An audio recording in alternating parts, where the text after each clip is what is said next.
नमस्कार दोस्तों, हमारे देश भारत एक डेमोक्रेसी यानी कि एक लोकतांत्रिक देश है। इस देश में प्रेसिडेंट के पद को सर्वोच्च संवैधानिक पद माना जाता है क्योंकि प्रेसिडेंट इंडिया के फर्स्ट सिटीजन होते हैं और प्रेसिडेंट के बाद द्वितीय सर्वोच्च संवैधानिक पद होता है वाइस प्रेसिडेंट का।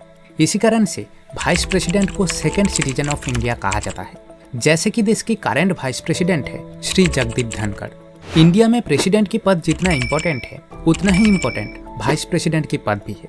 लेकिन इस देश में वाइस प्रेसिडेंट के बारे में लोग इतना बात नहीं करते हैं क्योंकि इंडिया में प्रेसिडेंट के बारे में लोगों को जितना पता होता है उतना जनरली वाइस प्रेसिडेंट के बारे में नहीं होता है। परंतु as a Indian citizen vice president की पोस्ट के बारे में जानना हम सब के लिए बहुत जरूरी है। चलिए आज के इस वीडियो में वाइस प्रेसिडेंट ऑफ इंडिया यानी कि भारत के उपराष्ट्रपति की क्वालिफिकेशन, इलेक्शन प्रोसेस, पावर्स और सैलरी के बारे में डिटेल्स में समझने की कोशिश करते हैं।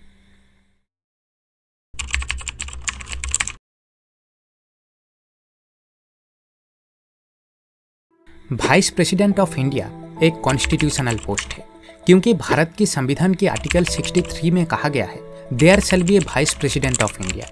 प्रेसिडेंट की तरह वाइस प्रेसिडेंट की पोस्ट भी एक बहुत ही इन्फ्लुएंशियल पोस्ट है, परंतु वाइस प्रेसिडेंट की पोस्ट एक कॉन्स्टिट्यूशनल पोस्ट होने के कारण कैंडिडेट का कुछ मिनिमम क्वालिफिकेशन होना आवश्यक है, जिनके बारे में एक एक करके डिस्कस करते हैं। सबसे पहले candidate should be a citizen of India यानी कि भारत के उपराष्ट्रपति होने के लिए या फिर उपराष्ट्रपति के इलेक्शन में खड़े होने के लिए कैंडिडेट को इंडियन सिटीजन यानी कि भारत के नागरिक होना आवश्यक है। इसका अर्थ है इंडियन सिटीजन को छोड़कर दूसरा कोई भी इंसान उपराष्ट्रपति के इलेक्शन के लिए खड़ा नहीं हो सकता। Next, the minimum age of the candidate should be 35 years.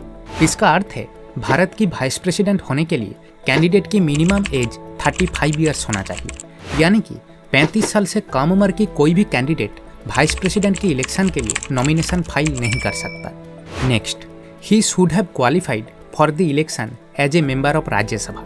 मतलब भारत के उपराष्ट्रपति होने के लिए कैंडिडेट को पार्लियामेंट की अपर हाउस यानी कि राज्यसभा के मेंबर होने के लिए जो इलेक्शन होता है उसके लिए भी एलिजिबल होना चाहिए। Next, he should not hold any office of profit under the union government और एनी स्टेट गवर्नमेंट और एनी लोकल अथॉरिटी और एनी अदर पब्लिक अथॉरिटी। इसका अर्थ है वाइस प्रेसिडेंट होने के लिए candidate state government, central government, local authority या फिर पब्लिक अथॉरिटी की किसी भी ऐसे पोस्ट में एक्टिव नहीं होना चाहिए जहां से उन्हें सैलरी मिलती हो। अगर ऐसा नहीं होता है तब वाइस प्रेसिडेंट की पोस्ट के लिए कैंडिडेट इनएलिजिबल हो जाता है। Next, for the nomination for election to the office of vice president a candidate must be subscribed by at least 20 electors from members of parliament as proposers and 20 electors as seconders। यानी कि उपराष्ट्रपति के चुनाव में खड़े होने के लिए और नॉमिनेशन फाइल करने के लिए कैंडिडेट के पास प्रस्तावक के रूप में कम से कम 20 पार्लियामेंट के मेंबर्स और समर्थक के रूप में भी कम से कम 20 पार्लियामेंट के मेंबर्स का समर्थन होना आवश्यक है।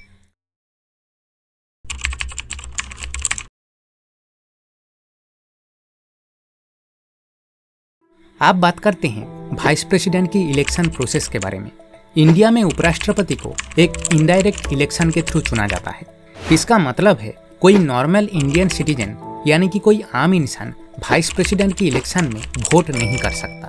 वाइस प्रेसिडेंट की इलेक्शन का प्रोसेस हमारे देश की प्रेसिडेंट की इलेक्शन के जैसा ही होता है, लेकिन प्रेसिडेंट और वाइस प्रेसिडेंट की इलेक्शन प्रोसेस में एक छोटा सा डिफरेंस है। और डिफरेंस ये है, प्रेसिडेंट की इलेक्शन में एमएलएज और एमपीज तो वोट करते हैं, लेकिन राज्यसभा के नॉमिनेटेड मेंबर्स वोट नहीं कर सकते।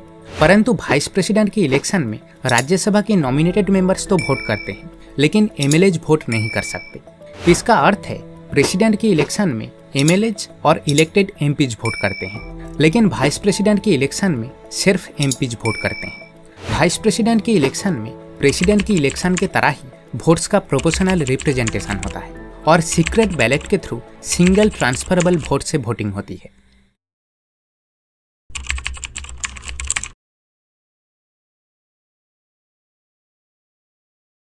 इंडिया में वाइस प्रेसिडेंट के पास प्रेसिडेंट की तरह इतना ज्यादा पावर नहीं होता है, लेकिन वाइस प्रेसिडेंट की पोस्ट एक बहुत ही बड़ा पोस्ट है।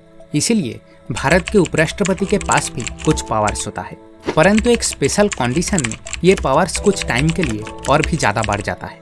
चलिए इन पावर्स के बारे में एक एक करके डिस्कस करते हैं। सबसे पहले भारत के उपराष्ट्रपति काउंसिल ऑफ स्टेट्स यानी कि राज्यसभा का चेयरमैन होते हैं। इंडियन कॉन्स्टिट्यूशन की आर्टिकल 64 के अकॉर्डिंग वाइस प्रेसिडेंट को राज्यसभा का एक्स ऑफिशियो चेयरमैन कहा जाता है। यहाँ पर एक्स ऑफिशियो का अर्थ है as a result of one status और पोजीशन, यानी कि वाइस प्रेसिडेंट की पोस्ट इतना बड़ा है जब वो राज्यसभा की अध्यक्षता करते हैं तब उन्हें ऑटोमेटिकली राज्यसभा की एक्स ऑफिशियो चेयरमैन कहा जाता है।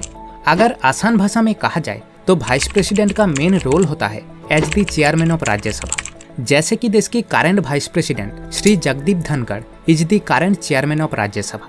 लोकसभा में जो रोल स्पीकर का होता है, राज्यसभा में वही रोल चेयरमैन का होता है। इसीलिए राज्यसभा के चेयरमैन यानी कि वाइस प्रेसिडेंट के पावर्स और फंक्शंस भी लोकसभा के स्पीकर का सिमिलर होता है। नेक्स्ट, अगर किसी भी कारण से प्रेसिडेंट की डेथ हो जाती है या फिर प्रेसिडेंट रिजाइन कर देते हैं यानी कि प्रेसिडेंट की सीट वैकेंट हो जाता है, तब ऐसे परिस्थिति में देश के उपराष्ट्रपति प्रेसिडेंट के रूप में कार्य करता है। लेकिन ऐसे सिचुएशन में वाइस प्रेसिडेंट को प्रेसिडेंट नहीं कहा जाता है। वो रहते तो वाइस प्रेसिडेंट ही है, बस प्रेसिडेंट की सीट वैकेंट होने के कारण वो प्रेसिडेंट के कार्यभार को संभालते हैं। ऐसा सिर्फ इसलिए किया जाता है ताकि इंडिया की कंटिन्यूटी मेंटेन रहे। लेकिन हाँ, प्रेसिडेंट की सीट वैकेंट होने के 6 महीने के अंदर नए प्रेसिडेंट को इलेक्ट कर लिया जाता है और तब वाइस प्रेसिडेंट अपने पोजीशन में वापस आ जाते हैं। नेक्स्ट, वाइस प्रेसिडेंट राज्यसभा के चेयरमैन होते हैं, लेकिन वो राज्यसभा के मेंबर नहीं होते। इसी कारण से उनके पास राज्यसभा में वोट देने की कोई भी राइट नहीं होता है। लेकिन हाँ, उनके पास एक कास्टिंग वोट देने की राइट डेफिनेटली होता है। नेक्स्ट, जब प्रेसिडेंट की एब्सेंस में वाइस प्रेसिडेंट प्रेसिडेंट के रूप में कार्य करता है, तब ऐसे सिचुएशन में वो राज्यसभा की अध्यक्षता नहीं कर सकते हैं। इसी कारण से ऐसे सिचुएशन में डिप्टी चेयरमैन राज्यसभा की अध्यक्षता करते हैं। नेक्स्ट, भारत के उपराष्ट्रपति की टर्म ऑफ ऑफिस या फिर टेन्योर 5 साल का होता है। इसी कारण से वाइस प्रेसिडेंट 5 साल तक राज्यसभा की एक्स ऑफिशियो चेयरमैन के रूप में अपने कार्यभार को संभालते हैं।